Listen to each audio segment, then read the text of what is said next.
Now, at this point, if you're like me, you should be a little bit tired of hearing this topic pop up. Is WoW actually dying? We've been saying it for, what, almost a decade now, almost two actually. Every new expansion comes with the old talking points. This is the end. World of Warcraft is dying. You see it in the comment section on so many videos. People are going, can this game die already? There's just nothing new. No one plays this game anymore. And I thought at first of just ignoring the topic in its entirety, but I do think there is a lot of nuance that people are missing about this conversation, and I want to try and touch on that just a little. I also have a couple of theories as to why the player numbers at the moment may not actually reflect the quality of the expansion. So stick around for all of that, because I do actually think it's going to be pretty cool. This is going to be more of a talking head video, really just a discussion. So if you like videos like this one, hit the like button. Not right now, because obviously I just started. You can't possibly know if you'd like it right now. But eventually, if you watch the video and you go, wait, this is actually quite interesting, then hit the like button, because it does help out. Just keep that in mind. Let's talk about the evidence that players use to prove that World of Warcraft is in fact dying. Far fewer Mythic Plus players. Far fewer raid or raiders in Dragonflight as compared to the previous 3 expansions, and it's not even close. There's like far fewer people participating in the raids and the Mythic Plus this time around, which is problematic, but there's also caveats to that, insofar as while Dragonflight hasn't done much to bring a bunch of players back, it has done wonders in terms of retaining the players that is currently doing the content. We're seeing far more people participate in heroic raids as compared to normal raids and as compared to previous expansions. So in terms of retention, that is actually very good. We've actually seen an uptick in heroic participation versus Shadowlands, which is fairly, I think, expected, considering that the raids this time around are far easier, and especially with Aberys coming out, it's definitely far easier. But even for Mythic Plus, we are seeing a lot more players consistently logging in to do Mythic Plus. So overall, Blizzard themselves have admitted Dragonflight is a lot better at retaining players than any of the previous expansions. But we have to ask ourselves, why are there so few players? Now, again, Balila made a video on this. I've seen other people talking about this as well, and I don't fundamentally disagree with them. Yes, the cinematics for Dragonflight have not been amazing. Blizzard seems to have shifted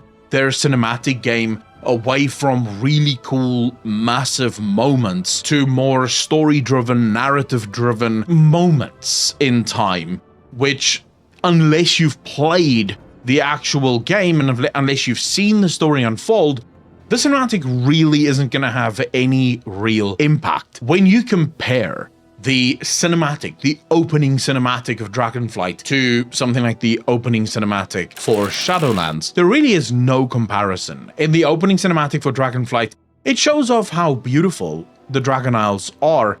It shows off that the Dragon Isles were locked for a really long time, but nothing else really stands out there. It's not Sylvanas walking to the top of ICC and challenging Bolvar to a duel and kicking his ass and then ripping open the sky. You know, that was a giant cinematic that had what is referred to as a call to action. Oh shit, I need to go and save Azeroth. Dragonflight really didn't have that moment. So I'm in full agreement with players saying the cinematics are letting things down. The other reason far fewer players are logging in now is bad history. Blizzard really don't have the best history when it comes to the previous 2 expansions, you could say 3, where a lot was promised and very little was delivered. And make a note of this, because I think point 1 and point 2 may actually be very much related.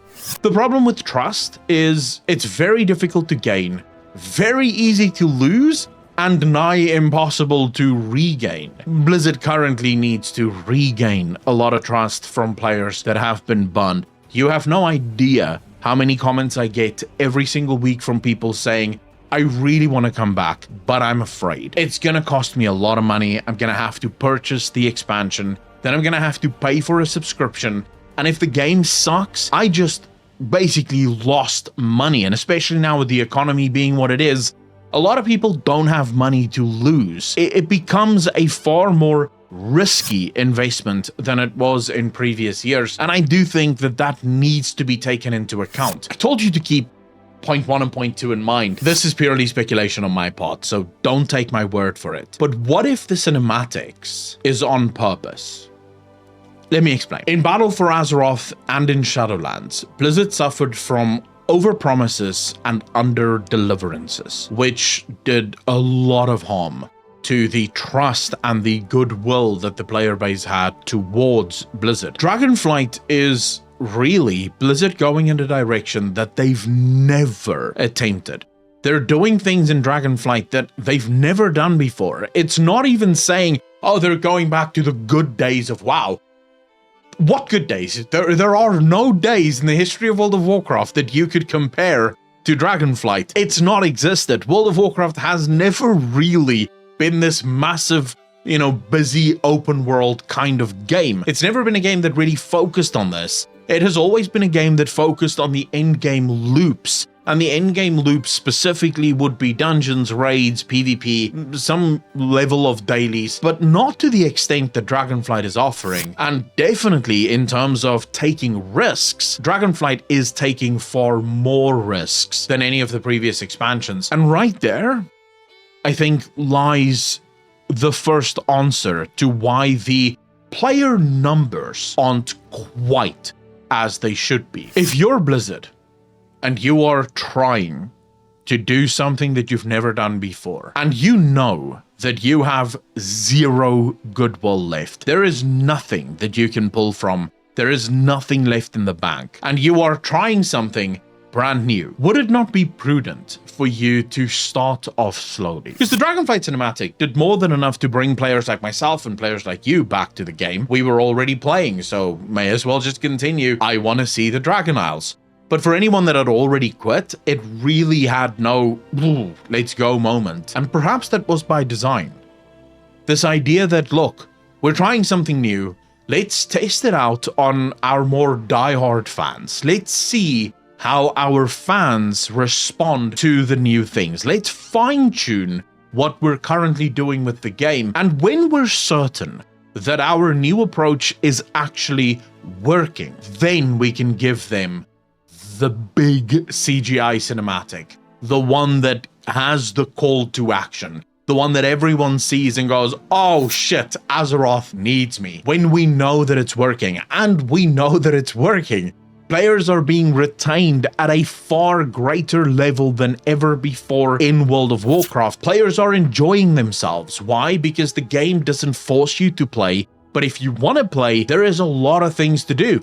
And there's a lot of fun things. Sure, there are some things that I think Blizzard could do a hell of a lot better, but overall, I think Blizzard is trying, and I think that is the thing that most players can see. Right now, when you open your map, there is almost always something calling your attention, and in 10.1.5, there's going to be even more things calling your attention, because you're going to have the Farak invasions, you're going to have all of the world quests and world events taking place, you're also going to have time rifts that takes place, as well as the Eon's Fringe dailies that is also being added to the game. So more and more things are already being added to make the map even more accessible and even more busy than what it already is. So Blizzard is definitely stepping up their game. And I think we're going to see, and this is just my prediction, but I think we're going to see our first big cinematic probably around 10.3. That's where I can see a cinematic that takes us back in time.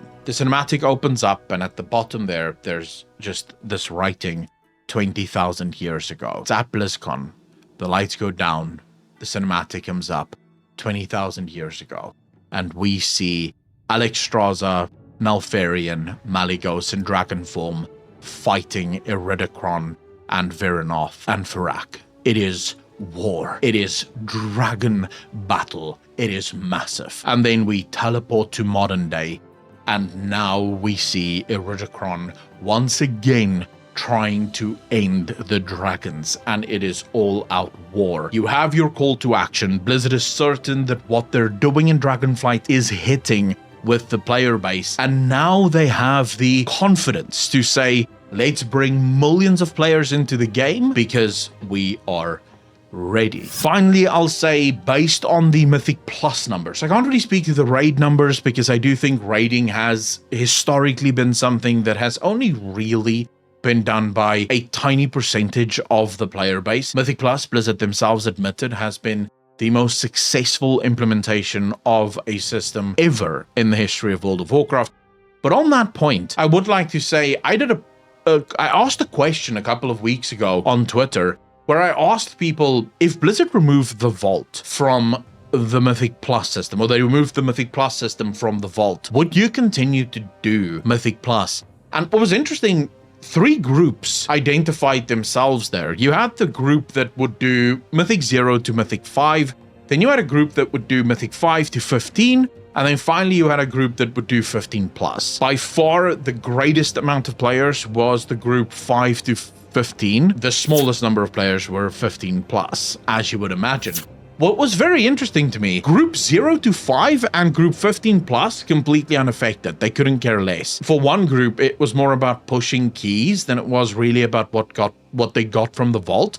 For the other group, the 0 to 5 guys, they were just really doing it with their friends like once or twice a week, just for fun. But what I found between the 5 and 15 group, if the vault was removed and there was no new incentive from a gear perspective to play Mythic Plus, the majority of people would no longer do Mythic Plus, or they would do far fewer Mythic Plus dungeons. This suggested something to me. Mythic Plus isn't necessarily the healthiest as things stand currently, and this is something Blizzard needs to look into. Right now, the majority of players in World of Warcraft are doing Mythic Plus purely for the vault, not because Mythic Plus is fun. And I get that Ian have his own ideas about how Mythic Plus should operate. They don't want to have a trick or treat system in the Mythic Plus affixes because Mythic Plus is supposed to be hard. The problem that I can identify, or that I've identified, is that a lot of the affixes don't really